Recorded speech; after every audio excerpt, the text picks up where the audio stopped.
Hi hello friends, welcome to my channel. இன்றைக்கி நம்ம சேனலில் வந்து பார்த்திங்கன்னா ரொம்ப சுவாரஸ்யமான தகவல் தான் ஃப்ரெண்ட்ஸ். அதுவும் வந்து மேரேஜ் பற்றி தான் பார்க்க போகிறோம். யாருக்கு மேரேஜ் பார்த்திங்க அப்படின்னா, நிகில் படத்தில் நடித்த வந்து பாண்டியம்மாவுக்கு தான் மேரேஜுங்க. பாண்டியம்மா யாருன்னு பார்த்தீங்கன்னா, நம்ம ரோபோ சங்கர் சார் இருக்கார் இல்லைங்களா, அவரோட மகளுக்கு தான் வந்துட்டு மேரேஜ் நடந்திருக்கு. அதை பற்றி தான் இந்த வீடியோவில் ஷேர் பண்ண இருக்கேன். பாண்டியம்மா கேரக்டரில் நடித்தவங்க தான் வந்துட்டு இவங்க வந்து இந்திரஜா. அவங்க ரோபோ சங்கரோட மகள் பேர் வந்து தான் இந்திரஜா. அவங்க யாரை கல்யாணம் பண்ணியிருக்காங்கன்னா, கார்த்தி அப்படிங்கிறவர் தான் கல்யாணம் பண்ணியிருக்காங்க. கார்த்திங்கிறவர் யார் அப்படின்னு பார்த்தீங்கன்னா, அவங்களோட சொந்த தாய் மாமனை தான் அவங்க மேரேஜ் பண்ணியிருக்காங்க. அது மட்டும் இல்லாமல் அவங்கள வந்து லவ் பண்ணி 4 இயர்ஸாக லவ் பண்ணி இந்த மேரேஜ் வந்து பண்ணியிருக்காங்க. அந்த மேரேஜ் வந்து பார்த்திங்க அப்படின்னா எங்கே நடந்திருக்கு அப்படின்னா, மதுரையில் தான் ஃப்ரெண்ட்ஸ் நடந்திருக்கு.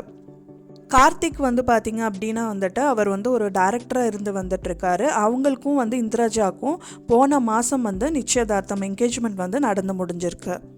நேற்று வந்து பார்த்திங்கன்னா அவங்களோட நண்பர்கள் மற்றும் பெற்றோர்கள் முன்னிலையில் வந்துட்டு அவங்க கல்யாணம் வந்து நடந்து முடிஞ்சிருக்கு. கல்யாணம் வந்து நேற்று காலையில் வந்து நடந்திருக்கு. அவங்களோட ரிசப்ஷன் வந்து நேற்று சாயந்தரம் வந்து அவங்க ரிசப்ஷன் வச்சுருக்காங்க. மட்டும் இல்லாமல் அவங்க கல்யாணத்துக்கு வந்தவங்க யாருன்னு பார்த்தீங்கன்னா, வெள்ளித்திரை சின்ன திரையில் நடித்த ஆக்டர் அண்ட் ஆக்ட்ரஸ் எல்லாருமே வந்து அவங்கள வாழ்த்தியிருக்காங்க. நான் சொன்ன இந்த தகவல் உங்களுக்கு பிடிச்சிருந்தா மறக்காமல் லைக் பண்ணுங்கள், ஷேர் பண்ணுங்கள், உங்கள் ஃப்ரெண்ட்ஸுக்கு ஷேர் பண்ணுங்கள், சப்ஸ்கிரைப் பண்ணுங்கள். தேங்க்ஸ் ஃபார் வாட்சிங் மை வீடியோ.